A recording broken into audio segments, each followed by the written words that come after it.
fallait évidemment deux choses, une apparition publique, c'est le cas, et puis une confirmation, et nous l'avons obtenue, puisque l'absence de commentaires de l'Élysée est une manière diplomatique de ne pas démentir les faits, et de la même manière du côté de Carla Bruni, le no comment officiel est une manière aussi de laisser dire, de laisser savoir, sans tomber dans la mise en scène ostentatoire et l'exploitation de ce qui est un événement de vie privée, appelé peut-être à devenir un événement de vie publique officielle.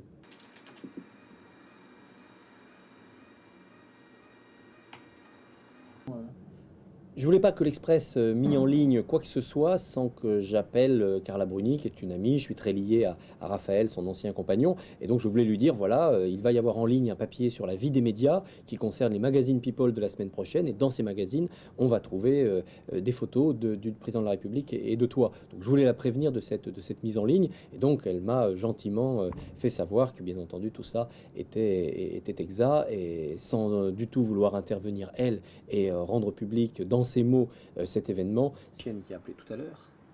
Je leur ai dit soit 20h30 ici, mais si tu les rappelles, je propose-leur de voir Renaud. Bah, il peut, mais là, il va de soi que ça fait un contrepoint heureux, rose, après une semaine qui n'était pas facile pour Nicolas Sarkozy. Sa stratégie, Nicolas Sarkozy, c'est d'être toujours là, de toujours avoir un coup d'avance, de toujours être dans l'événement suivant. C'est sans doute le cas, en partie. En tout cas, il est trop malin, trop conscient de la communication politique pour ne pas voir cet impact sur les commentaires. Et d'ailleurs, ça fonctionne.